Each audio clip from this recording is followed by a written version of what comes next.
नमस्कार, मैं नेहा और आप देख रहे हैं उत्तर बंगाल और सिक्किम का number 1 leading news channel SK live. आपका समय, आपकी खबर। अब बढ़ते खबरों में विस्तार से। बढ़ते आलू की कीमतों को नियंत्रित करने के लिए रेगुलेटेड मार्केट और चंपासारी बाजार में चला आज अभियान। बाजारों में बढ़ते आलू के मूल्य को देखते आम लोगों के पसीने छूट रहे हैं। वर्तमान में सिलीगुड़ी के खुदरा मार्केट में आलू 35 से 40 रुपए प्रति किलो की दर से बिक रहा है, जिसको लेकर आम लोग काफी परेशान हैं।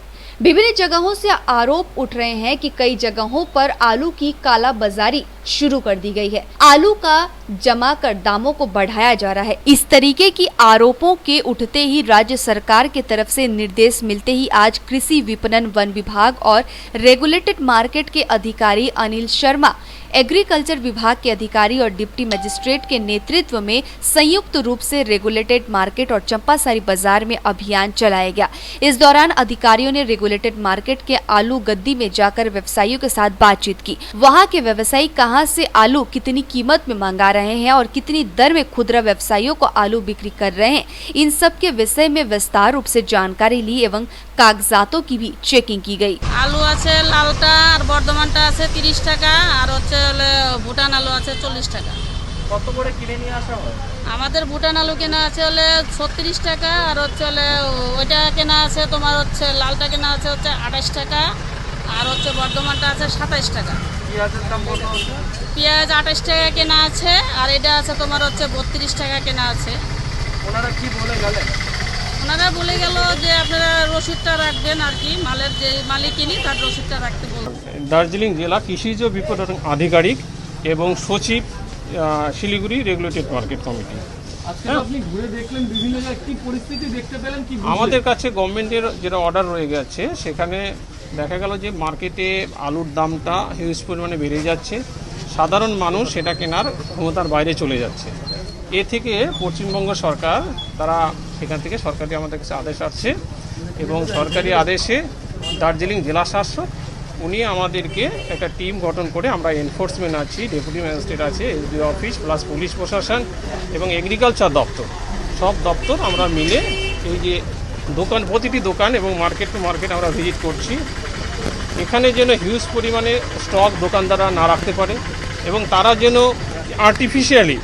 আর্টিফিশিয়ালি যদি তারা দোকানটা স্টক বেশি রাখে মার্কেটে প্রাইসটা বেড়ে যাবে। ওই জন্য আমাদের আজকে অভিযান যে তারা যেন মার্কেটে আলুটা ছেড়ে দেয়। প্রচুর পরিমাণে মার্কেটে যখন আলুটা অ্যাভেলেবেল হয়ে যাবে তখন অটোমেটিক্যালি আলুর দামটা কমে যাবে। আর আমাদের আরেকটা উদ্দেশ্য আজকে সেখানে দেখা যাচ্ছে যে হোলসেল প্রাইস এবং রিটেল প্রাইসের মধ্যে কিছুটা ডিফারেন্স আমরা পেয়েছিলাম মার্কেট ঘুরে ঘুরে। সেই জায়গাটা আমরা দোকানদারকে সতর্ক করে দিয়েছি যে তারা যেন বেশি পরিমাণে মার্জিনটা মানে প্রফিট বেশি না রাখে। তারা যদি আপনার হোলসেল যে দোকানদার তারা যদি কি করে, তারা যদি মার্জিনটা যদি কম রেখে বিক্রি করে। गोसाईपुर ग्राम पंचायत पर भ्रष्टाचार का आरोप लगाते हुए माकपा की ओर से किया गया विरोध प्रदर्शन।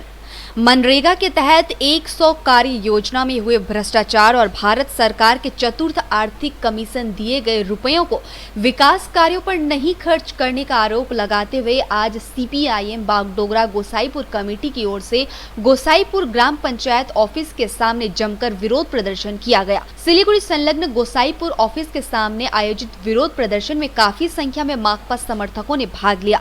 मुख्य रूप से इस विरोध प्रदर्शन में नीरज सिंह, मोहन सिन्हा, प्रसन्ना बर्मन, इंद्र मोहन सरकार, कृषक सभा के नेता झाडन राय सहित अन्य उपस्थित थे। मार्गवादी बागडोगरा गोसाईपुर आज के एखाने अवस्थान कर्मसूची ग्रहण करेছি। गोसाईपुर ग्राम पंचायतेर ব্যাপক দুর্নীতি, ভজন পোষণ এবং রাজ্য ও কেন্দ্র সরকারের যে জনবিরোধী নীতি, এর বিরুদ্ধে আজকে আমরা এখানে যেমন গোসাইপুর এরিয়া কমিটির পক্ষ থেকে ব্যবস্থা করেছি, এটা যেমন ঠিক তেমনি আমাদের এখানে উপস্থিত আছেন সারা ভারত কৃষক সভা, গণতান্ত্রিক মহিলা সমিতি, ডিওএফআই, এসএফআই সমস্ত গণসংগঠনগুলি আজকের এই আমাদের অবস্থানে অংশগ্রহণ করেছে। এবং বর্তমান যে পরিস্থিতি চলছে গোসাইপুর গ্রাম পঞ্চায়েতে তা বলে শেষ করা যাবে না, কারণ দেখে দেখে মনে হচ্ছে যে এখানে মনে হয় যেন কোনো গ্রাম পঞ্চায়েত বলে কিছু নেই, পুঁজিমতো চলছে। গত বছরের টাকা প্রায় 2 কোটির উপরে টাকা এখন পর্যন্ত গোসাইপুর গ্রাম পঞ্চায়েত খরচ করতে পারেনি। উন্নয়নমূলক কাজে খরচ না করে টাকাটা গোসাইপুর গ্রাম পঞ্চায়েতে ফান্ডে রেখেছে এবং এই টাকা তারা সুদের উপরে খাটাচ্ছে বলে আমরা মনে করি। অথচ এলাকায় একটা খুব খারাপ পরিস্থিতি, যে টাকাগুলো গরিব মানুষের জন্য আসছিল, রাজ্য এবং কেন্দ্রীয় সরকার দিয়েছিল 14 ফিনান্স অন্তর্গত পরিকল্পনার টাকা, সেই টাকা এখনও খরচ করতে পারেনি। এটা একটা অদ্ভুত বিষয়। অথচ এখানে দলবাজি চলছে। টিএমসির লোকেরা ভিতরে ভিতরে গ্রামে যাচ্ছে, তাদের মন পছন্দ মতো লোক করে তারা তাদের নাম গ্রাম পঞ্চায়েত প্রধানের কাছে জমা দিচ্ছে। অন্যদিকে দিল্লি সরকার, রাজ্য সরকার যা করছে সেটা কম বেশি সবাই জানেন। আজকে দেশের সম্পদ বিজেপি সরকার বিক্রি করে দিয়েছে। जलपाईगुड़ी में बैग बनाने की फैक्ट्री में भीषण आग, लाखों का हुआ नुकसान। जलपाईगुड़ी सदर ब्लॉक के बहादुर ग्राम पंचायत के पांगा साहेब बाड़ी के राउत चाय बागान इलाके में आज सुबह चाय पत्ती के बैग बनाने वाले एक कारखाने में भीषण आग लगने से पूरे इलाके में अफरा तफरी मच गई। जानकारी के अनुसार आज सुबह तकरीबन 5 बजे स्थानीय लोग वहां पर पहुंचे। कारखाने से धुआं निकलता देख इसकी जानकारी दमकल को दी गई। दमकल के 3 इंजन घटना स्थल पर पहुंचकर स्थानीय लोगों की मदद से आग बुझाने में जुट गए। इधर कारखाने में आग लगने की खबर मिलते ही कारखाने के मालिक गौतम कुमार दास भी मौके पर पहुंचे। करीब 2 घंटे की कड़ी मशक्कत के बाद आग पर काबू पाया गया। आग लगी में किसी के हताहत होने की खबर नहीं है, जबकि लाखों के नुकसान होने की बात कही जा रही है। कारखाने के मालिक गौतम कुमार दास लाखों रुपए के नुकसान की आशंका जता रहे हैं। प्राथमिक जांच के बाद दमकल कर्मियों ने शॉर्ट सर्किट से आग लगने की आशंका जताई है। पुलिस घटना की जांच कर रही है। আমি সকাল 5:30 খবর পাই, লোকাল লোক ফোন করার পরে আমি আসি, এসে দিন দাও দাও করে চলছে। কিসের গোডাউন এটা? এটা আমার কারখানা, কিসের? ব্যাগ কারখানা, ওভেন ব্যাগের। বললাম দাদা, এখানে আপনার ক্ষয়ক্ষতি কতটা হয়েছে? হয়তো আমার স্টক ছিল 25-26 লাখ টাকা, তারপরে মেশিনারিজ আছে, বিল্ডিং, শেড বিল্ডিংটাও তো খারাপ হয়ে গেল। মেশিনারি সব 1 কোটি টাকার কাছাকাছি আর কি, বিল্ডিং ফিল্ডিং দিয়ে। কী করে লাগলো আমি বুঝতে পারছি না। ফায়ার ব্রিগেডের লোক যা বললো, আমার মনে হচ্ছে শর্ট সার্কিট হতে পারে। কটা ফায়ার ব্রিগেড এসেছে? সরি, কটা ফায়ার ব্রিগেড এসেছিল? প্রথমে 2টো এসেছিল, তারপরে একটা এসেছিল, 3টে এসেছিল। বললাম দাদা, আগুনটা কখন লেগেছিল? আপনি কখন? আমি খবর পেয়েছি 5:30, হয়তো তার একটু আগে লেগেছে, 10-15 মিনিট। মানে আপনার টোটাল ক্ষয়ক্ষতি কত হবে? ক্ষয়ক্ষতি এখন তো বোঝা যাচ্ছে না। আমি বললাম তো 25 লিটারের স্টক ছিল, যেটা আমার মানে অরিজিনাল স্টক, আর হচ্ছে মেশিনারি আছে। नहीं रहे बादुरिया नगर पालिका के पूर्व चेयरमैन भूषण सिंह। बसीरहाट मोकामा अंतर्गत बसूरिया नगर पालिका के पूर्व चेयरमैन तथा प्रशासक रह चुके भूषण सिंह का निधन हो गया है। वह पिछले 6 महीनों से फेफड़े में कैंसर रोग से पीड़ित थे और उनको कोलकाता के एक नर्सिंग होम में भर्ती कराया गया था। आज सुबह तकरीबन 8:45 में उन्होंने अंतिम सांस ली। उनके निधन से राजनीतिक जगत में शोक की लहर फैल गई है और सभी पार्टी के नेताओं ने उनके निधन पर गहरा दुख व्यक्त किया है। मुंबई पहुंचते ही महाराष्ट्र के मुख्यमंत्री उद्धव ठाकरे पर गरजी कंगना रणावत। कहा, आज मेरा घर टूटा है, कल तुम्हारा घमंड टूटेगा। शिवसेना कार्यकर्ताओं के भारी विरोध के बीच बॉलीवुड अभिनेत्री कंगना रनौत बुधवार दोपहर करीब 3 बजे मुंबई पहुंची। कंगना के पहुंचने से पहले ही मुंबई एयरपोर्ट पर शिवसेना के कार्यकर्ता विरोध प्रदर्शन के लिए भारी संख्या में जमे हुए थे। जैसे ही एयरपोर्ट से कंगना बाहर निकली, विरोध प्रदर्शन तेज हो गई। कंगना के विरोध में शिवसेना कार्यकर्ताओं ने काले झंडे दिखाए और कंगना हाय हाय के नारे लगाए। हालांकि कंगना भारी विरोध से बचते हुए एयरपोर्ट से सीधे अपने घर निकल गई। मुंबई पहुंचते ही उद्धव पर गरजती कंगना ने कहा, आज मेरा घर टूटा है, कल तेरा घमंड टूटेगा। मुंबई पहुंचते ही कंगना रनौत ने एक वीडियो पोस्ट किया है। वीडियो के जरिए उन्होंने महाराष्ट्र के मुख्यमंत्री उद्धव ठाकरे पर बड़ा हमला किया है। उन्होंने कहा, उद्धव ठाकरे, तुझे क्या लगता है तूने फिल्म माफिया से मिलकर मेरा घर तोड़कर मुझसे बहुत बड़ा बदला लिया है। आज मेरा घर टूटा है, कल तेरा घमंड टूटेगा। यह वक्त का पहिया है, याद रखना हमेशा एक जैसा नहीं रहता। और मुझे लगता है कि तुमने मुझ पर बहुत बड़ा एहसान किया है, क्योंकि मुझे पता है कि कश्मीरी पंडितों पर क्या बीती होगी। आज मैंने महसूस किया है। आज मैं इस देश को वचन देती हूँ कि मैं सिर्फ अयोध्या पर ही नहीं, कश्मीर पर भी फिल्म बनाऊंगी और अपने देशवासियों को जगाऊंगी। मैं जानती थी कि मेरे साथ ऐसा होने वाला है। जय हिंद, जय महाराष्ट्र। ओल्ड मालदा थाने के बाईपास रोड के झारजा मोड़ इलाके में बुधवार दोपहर को दो ट्रकों के आमने सामने की टक्कर में दोनों ट्रकों के चालक घायल हो गए हैं। घटना के बाद 34 नंबर राष्ट्रीय राजमार्ग पर लंबे समय तक जाम की स्थिति बनी रही। वहीं हादसे की खबर मिलते ही ओल्ड मालदा थाने की पुलिस मौके पर पहुंचकर हालातों का जायजा लिया। स्थानीय लोगों ने घायल ट्रक चालक को मालदा मेडिकल कॉलेज अस्पताल पहुंचाया। पुलिस दोनों ट्रकों को कब्जे में लेकर घटना की जांच शुरू कर दी है। पुलिस सूत्रों के अनुसार एक कंटेनर मालदा शहर की ओर से जा रहा था। इसी दौरान ट्रैफिक नियमों को तोड़ते हुए एक मिनी ट्रक वहां से जाने लगी। इसी दौरान दोनों ट्रक अनियंत्रित होकर एक दूसरे से जा टकराए। स्थानीय लोगों ने बताया कि 2 लेन होने के बावजूद मिनी ट्रक गलत तरीके से दूसरे लेन में जा घुसा और कंटेनर से जा टकराया। এই গাড়িটা আপনার পেছনে যেটা আছে টেলার সঙ্গে মুখোমুখি রং সাইডে ঢুকেছে। আর ট্রেলারটা কোন দিকে যাচ্ছিল? মালদা দিয়ে যাচ্ছিল। ট্রেলার নিজের সাইডে ঠিক ছিল? নিজের সাইডে ছিল। তারপরে আর এই উল্টো সাইডে রং সাইডে আচ্ছা এই 1109 তারপরে মুখোমুখি ক্ষতি হয়েছে কারো? হয়েছে, হালকা ড্রাইভারের হয়েছে।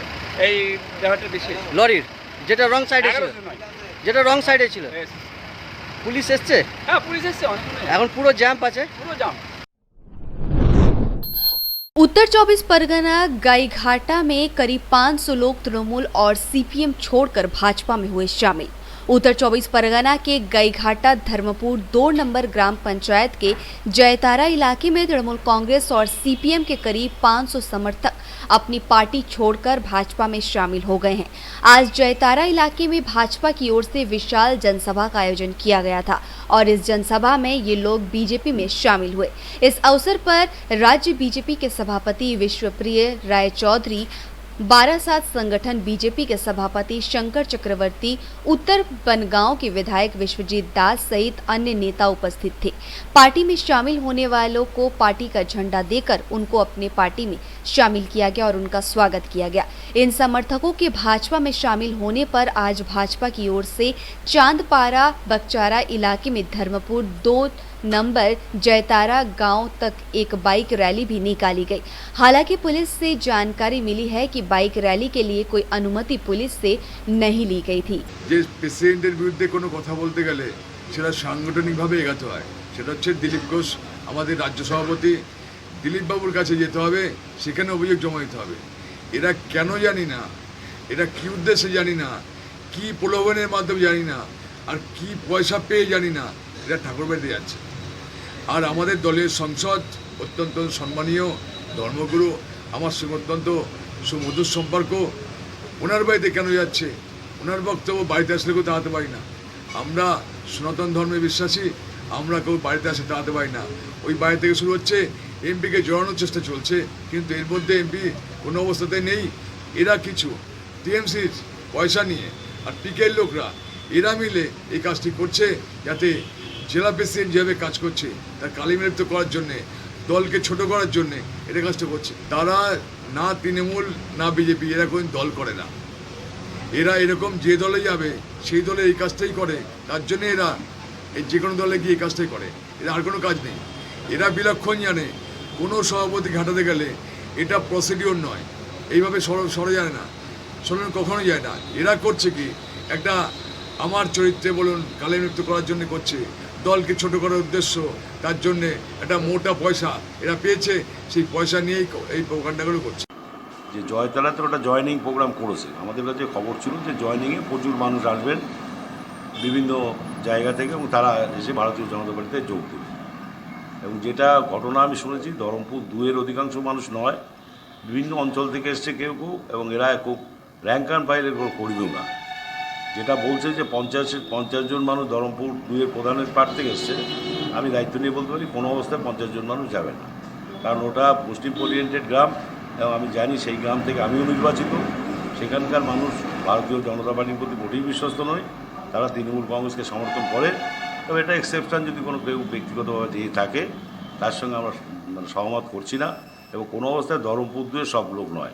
বলছে 5 শতাধিক কর্মী তৃণমূল এবং সিপিএম ছেড়ে আজকে যোগ। সেটা এক জায়গার নয়, বিভিন্ন জায়গা থেকে এসে, তৃণমূলের বেশি কেউ নয়। সংখ্যালঘু ভাই বোনরা সেটা মরান ডাঙ্গাতে হতে পারে, সংখ্যালঘু যে কেউ নেই আমাদের ওদের সাথে, তা তো বলা যাবে না। ধরমপুর 1 থেকে কিছু গেছে বলছে, রায়ঘাটা জলেশ্বর থেকে কেউ কিছু বলছে, গোবরডাঙ্গা থেকে কিছু এসছে। এখন আমার দলীয় নেতৃত্বের সাথে কথা না বলে আমিও সঠিকভাবে বুঝতে পারছি না, কারণ এই মুহূর্তে ভারতীয় জনতা পার্টির এই অবস্থান আমাদের কাছে ताज्जुब ব্যাপার। लेते एक छोटा सा ब्रेक, कहीं जाइएगा मत, बने रहिए एसके लाइव के साथ। आजादी से शुरू हुआ स्वदेशी अभियान, गांव-गांव में बिजली आई, रोशन हिंदुस्तान, मंगल तक भी जा पहुंचा स्वदेशी मंगलयान। तो फिर क्यों ना हो हिंदुस्तानी अपना सब सामान, हम बदलेंगे तभी तो बदलेगा ये हिंदुस्तान। सूर्या, आत्मनिर्भर भारत की पहचान। अपने सपनों को संजोने के लिए ओम डेवलपर्स लेके आया है Shri Shyam farm house villa, जिसकी पहली फेज के सभी प्लॉट्स बिक चुकी हैं और दूसरे फेज की बुकिंग और रजिस्ट्रेशन है चालू। प्लॉट की साइज है 3 से 6 कट्ठा तक, तो देर किस बात की, अभी फोन उठाइए और बुक कीजिए। Shri Shyam farm house villa, Phulbari. Contact number 9609784045 या 9733036000। बहुत जल्द इसके तीसरे फेज की प्लॉट भी लॉन्च होने जा रही है। Wonderful place of education. ICFI University, Sikkim. Committed and dedicated faculty, career-oriented programs, comprehensive mode of learning, vibrant campus life, extracurricular and co-curricular activities, cultural programs will give you wings to your creative thoughts. Enter with aspiration, get educated with inspiration, acquire a wonderful career with perfection. ICFI University, Sikkim. कक्षा 10वीं और 12वीं के बच्चों के लिए है सुनहरा मौका। 10वीं के बच्चों के लिए है पैरामेडिकल कोर्स और 12वीं के लिए है मेडिकल कोर्स। किफायती फीस व बैंक की सुविधा के साथ विभिन्न डिग्री डिप्लोमा है उपलब्ध। सभी स्ट्रीम के बच्चों के लिए खुली है state nursing council and Rajiv Gandhi university and health science and paramedical board, government of Karnataka से मान्यता प्राप्त Atan paramedical and nursing college. Contact number 8016235569, Champasari, Siliguri. आज जहाँ कोरोना से सभी परेशान, हम लाए हैं कमाने का तरीका आसान। 21वीं सदी में महिलाएं आत्मनिर्भर होकर स्वाभिमान के साथ जीना चाहती है। अगर आप एक गृहिणी हैं और घर से ही मुनाफे वाला व्यवसाय करने का सोच रहे हैं, तो आपके लिए सुनहरा मौका लाए हैं टपरवेयर के सिलीगुड़ी स्थित पूरे नॉर्थ बंगाल के डिस्ट्रीब्यूटर नारायणी पार्टी सेल्स। तो सोचिए नहीं, स्क्रीन में दिए गए नंबर में संपर्क कीजिए और विस्तृत जानकारी लीजिए। घर बैठे पैसे कमाए, आज ही फ्री मेंबरशिप लीजिए, अपने सपनों को पूरा कीजिए। मुश्किल की इस घड़ी में आपका साथी सिर्फ टपरवेयर। के लिए एसके लाइव ही बेस्ट ऑप्शन है। एसके लाइव का इस क्षेत्र में 24 घंटा टेलीविजन, एंड्रॉइड ऐप और वेबसाइट पर प्रसारण होता है। सोशल मीडिया पर भी हम उपलब्ध हैं। हमारी व्यूअरशिप 9 लाख से अधिक है। सिक्किम, हैथवे और NXT डिजिटल पर, दार्जिलिंग और कालिम्पोंग में दोनों हैथवे और CCN सेटअप बॉक्स पर, क्लामपुर से लेके मैनागुड़ी हैथवे पर, सिटी केबल पर सिलीगुड़ी और आसपास, नक्सलबाड़ी से पानी टंकी तक NXT डिजिटल में। तो सोचिए नहीं, कॉल करें 7908554308। ब्रेक के बाद खबरें विस्तार से। बसीरहाट में मादक पदार्थों के साथ तस्कर गिरफ्तार। बसीरहाट महकमा अंतर्गत घोड़ाडंगा सीमांत इलाके में एक 22 वर्षीय युवक शामछूर रहमान इधर उधर घूम रहा था। सीमा शुल्क अधिकारियों को संदेह हुआ और उन्होंने जब पूछताछ की तो संदेह होने पर युवक को सीमा शुल्क अधिकारियों ने अपने कब्जे में ले लिया। उसके पास से 9 लीटर लिक्विड मादक पदार्थ बरामद किया गया है, जिसका बाजार मूल्य लाखों रुपए में बताया जा रहा है। सीमा शुल्क अधिकारियों ने बताया कि आरोपी युवक को बसीरहाट पुलिस के हवाले कर दिया है। अब पुलिस पूरे मामले की जांच में जुटी हुई है और इस गिरोह में और कोई सक्रिय है या नहीं, साथ ही साथ किसने उसको यह मादक पदार्थ उपलब्ध कराया था, ये कहां जाने वाला था, इन सभी बातों की जांच और पूछताछ पुलिस कर रही है। लाखों रुपए की अवैध लकड़ी जब्त। वन विभाग ने खुफिया जानकारी के आधार पर अभियान चलाकर लाखों रुपए की लकड़ी को जब्त किया है। असम बंगाल सीमा पर पाकड़ीगुड़ी इलाके में बुधवार को अलीपुरद्वार के बक्साबाग परियोजना के 12 रेंज के वन कर्मियों ने अभियान चलाया। अभियान के तहत पाकड़ीगुड़ी गांव से काफी मात्रा में लावारिस पड़ी अवैध लकड़ियां जब्त की गई। छानबीन में पुलिस को पता चला कि इलाके में काट माफिया सक्रिय है।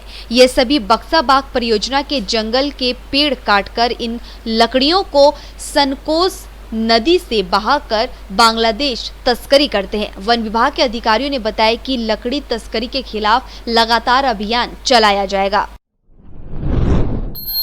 मोबाइल चोरी के आरोप में बालक की हुई सामूहिक पिटाई, कानून को हाथ में लेने पर उठ रहे हैं सवाल। पश्चिम बंगाल के मालदा जिले में मोबाइल चोरी करने के आरोप में एक बालक की सामूहिक पिटाई करने का सनसनीखेज मामला सामने आया है। इंग्लिश बाजार थाने के कोतवाली बाजार इलाके में इस घटना के बाद पूरे इलाके में हड़कंप मच गया। बताया जा रहा है कि स्थानीय लोगों ने एक के बाद एक इस बालक पर निर्मम अत्याचार जारी रखा। इधर बालक की सामूहिक पिटाई की खबर मिलते ही इंग्लिश बाजार थाने की पुलिस मौके पर पहुंची और गंभीर हालत में उस बालक को वहां से बरामद कर उसे मालदा मेडिकल कॉलेज व अस्पताल पहुंचाया। पुलिस ने बताया कि कोतवाली बाजार इलाके में 14 वर्षीय एक बालक आलोक राय नामक एक व्यक्ति का मोबाइल चुरा कर भागने का प्रयास कर रहा था। तभी स्थानीय लोगों ने उसका पीछा कर उसे धर दबोचा। इसके बाद सामूहिक पिटाई शुरू हो गई। पुलिस अधमरे अवस्था में इस बालक को अस्पताल में भर्ती कराकर घटना की जांच शुरू कर दी है। प्रधानमंत्री आवास योजना में भ्रष्टाचार के खिलाफ वाम मोर्चा ने वीडियो को सौंपा ज्ञापन। प्रधानमंत्री आवास योजना में भ्रष्टाचार की जांच समेत विभिन्न मांगों को लेकर बुधवार को वाम मोर्चा की ओर से गोयलपोखर 2 नंबर ब्लॉक के वीडियो को ज्ञापन सौंपा गया। आज Chakulia forward block party office के हजारों की संख्या में वाम मोर्चा समर्थक रैली निकालकर ब्लॉक ऑफिस पहुंचे। वाम मोर्चा के इस अभियान के मद्देनजर ब्लॉक ऑफिस में काफी संख्या में पुलिस बल तैनात किए गए थे। सड़कों पर बैरिकेड लगाकर यातायात रोका गया था। विभिन्न स्थानों पर सीसीटीवी कैमरे की मदद से हालातों पर नजर रखी जा रही थी। आंदोलन कर रहे वाम मोर्चा नेताओं ने बताया कि प्रधानमंत्री आवास योजना के तहत आवंटित मकान ग्रामीण संपदा विभाग के कर्मी या फिर सत्ताधारी तृणमूल कांग्रेस के कर्मियों के नाम पर है। इसके वास्तविक हकदार को प्रधानमंत्री आवास योजना के तहत घर आवंटित नहीं किया गया है। इसके खिलाफ वे लोग आज वीडियो ऑफिस में ज्ञापन देने पहुंचे। प्रधानमंत्री आवास योजना में व्यापक भ्रष्टाचार का आरोप लगाते हुए उन्होंने इसकी जांच की मांग की। इन मांगों को लेकर आज गोयलपोखर 2 नंबर ब्लॉक के वीडियो कन्हैया कुमार राय को ज्ञापन दिया। इस अवसर पर चोपड़ा के वाम मोर्चा नेता अनुयारुल हक, इस्लामपुर के सीटू नेता संपगुहा नियोगी, चाकुलिया के वाम मोर्चा विधायक अली इमरान रमज उपस्थित थे। साई की ओर जलपाईगुड़ी में किया गया fit India freedom run marathon दौड़ का आयोजन। पूरे देश के साथ साथ जलपाईगुड़ी जिले में भी बुधवार को फिट इंडिया फ्रीडम रन का आयोजन किया गया। इस अवसर पर आज sports authority of India Sai की ओर से एक मैराथन दौड़ प्रतियोगिता का आयोजन किया गया। मैराथन दौड़ प्रतियोगिता में 100 से अधिक प्रतियोगियों ने हिस्सा लिया। स्पोर्ट्स अथॉरिटी ऑफ इंडिया के जलपाईगुड़ी इंचार्ज वसीम अहमद के नेतृत्व में आयोजित यह मैराथन दौड़ जलपाईगुड़ी के विश्व बांग्ला क्रीड़ांगन से शुरू होकर जलपाईगुड़ी शहर के विभिन्न मार्गों की परिक्रमा की। स्पोर्ट्स अथॉरिटी ऑफ इंडिया के जलपाईगुड़ी के इंचार्ज वसीम अहमद ने बताया कि खिलाड़ियों के स्वास्थ्य बेहतर करने के उद्देश्य से पूरे देश में आज फिट इंडिया फ्रीडम रन का आयोजन किया गया। भारतीय खेल प्राधिकरण की तरफ से फिट इंडिया फ्रीडम रन है, जो आज के दिन हम लोग पूरे देश में हम लोग आयोजन किए हैं। Fit India freedom run Jalpaiguri में ये दौड़ का आयोजन किया हम लोग, ताकि हम लोग इसको पालन कर सके फिट इंडिया फ्रीडम रन को स्वस्थ रहने के लिए। क्या कर रहा है सब जलपाईगुड़ी में आज मॉर्निंग? ये आज सुबह हम लोग 2.5 किलोमीटर हम लोग रन किए हैं फिट इंडिया फ्रीडम रन। अब तक के लिए इतना ही। आगे तमाम खबरों के लिए बने रहे एसके लाइव के साथ। आपका समय, आपकी खबर। धन्यवाद।